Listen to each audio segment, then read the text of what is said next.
Comme tu le sais, l'entraînement est l'un des piliers principaux de ta progression physique. Et si tu minimises l'importance de l'ordre de tes exercices pendant tes séances de musculation, je peux te dire que tu fais une croix sur au moins 50% de tes gains musculaires.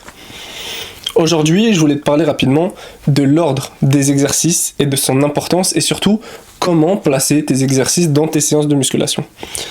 Pour cela, on va devoir faire tout simplement un petit rappel au niveau des différents exercices de musculation.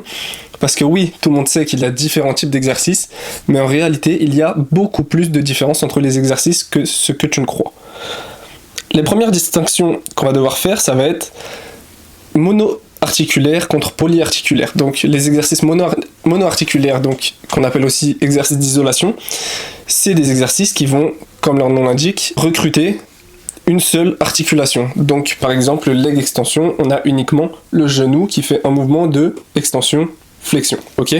Sur un curl biceps, pareil, bien qu'il y en a sur certains, on va pouvoir bouger l'épaule, mais principalement, ça va être bien évidemment le coude qui va faire la flexion et l'extension, donc c'est un exercice mono-articulaire. Ces exercices vont être à distinguer bien évidemment avec les exercices polyarticulaires, donc des exercices qui mobilisent plusieurs articulations. La presse à cuisse, où on a le genou, la hanche et la cheville qui vont bouger. Bien évidemment, la cheville dans une certaine mesure. Le développé couché avec l'épaule, le poignet dans une certaine mesure et le coude, etc. Donc ça, c'est la première distinction, monoarticulaire ou isolation, vs polyarticulaire. La deuxième distinction à faire, ça va être les exercices à forte tension de contraction contre les exercices à forte tension d'étirement. Ça, c'est moins connu des pratiquants de musculation globaux, c'est plus connu des coachs sportifs.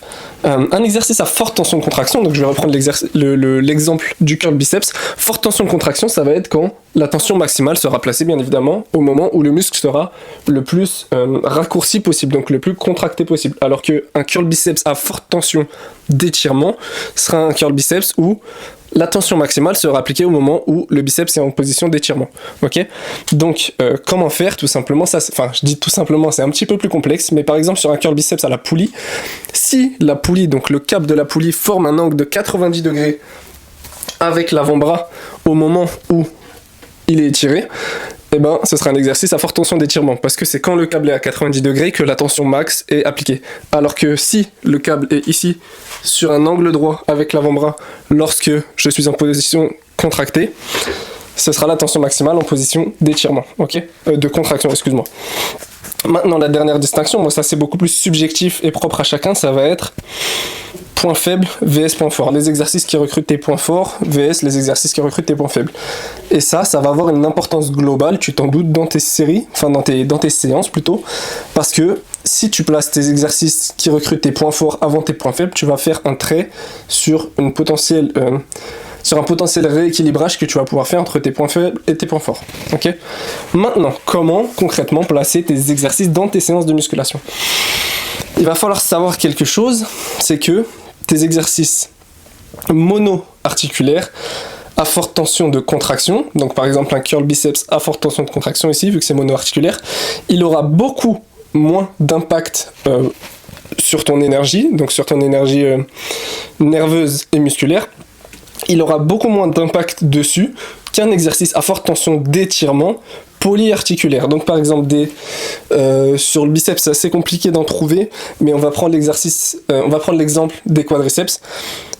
Un leg extension monoarticulaire à forte tension de contraction aura beaucoup moins d'impact sur ton système nerveux et sur tes muscles, donc tes quadriceps, que de la presse à cuisse, étant donné que la presse à cuisse c'est un exercice à forte tension d'étirement polyarticulaire, donc ton leg extension sera placé avant ta presse à cuisse si possible, car il aura moins d'impact, donc il va moins fatiguer ton muscle et ton système nerveux, et tu pourras donc produire plus de force sur ta presse à cuisse.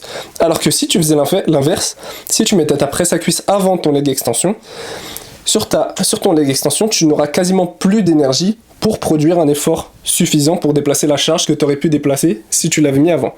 Donc, idéalement, pour une personne qui veut hypertrophier ses muscles et qui veut optimiser ses routines d'entraînement, les exercices mono-articulaires à forte tension de contraction seront à privilégier avant les exercices à forte tension d'étirement. Maintenant, si on a un exercice polyarticulaire à forte tension de contraction, j'ai quoi comme exemple? J'ai un tirage horizontal, quelle que soit la prise, que ce soit une prise serrée, une prise large.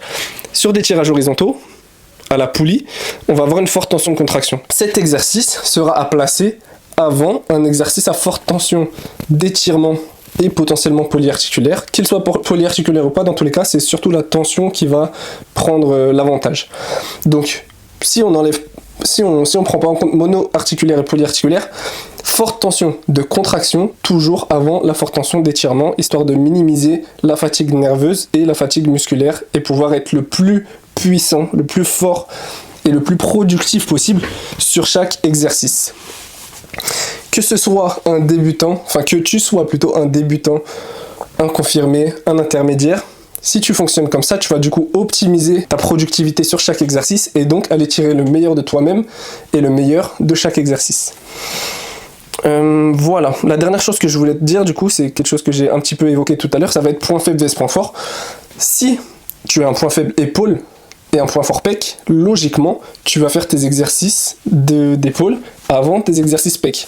Donc, tu vas faire par exemple un exercice à forte tension de contraction sur tes deltoïdes, comme par exemple des élévations latérales aux haltères, puis après ces élévations latérales aux haltères, tu vas faire ton développé militaire à la Smith, aux haltères ou même à la barre, qui lui est un exercice à forte tension d'étirement, étant donné que c'est quand tu seras en pleine flexion que ton deltoïde sera le moins fort tout simplement.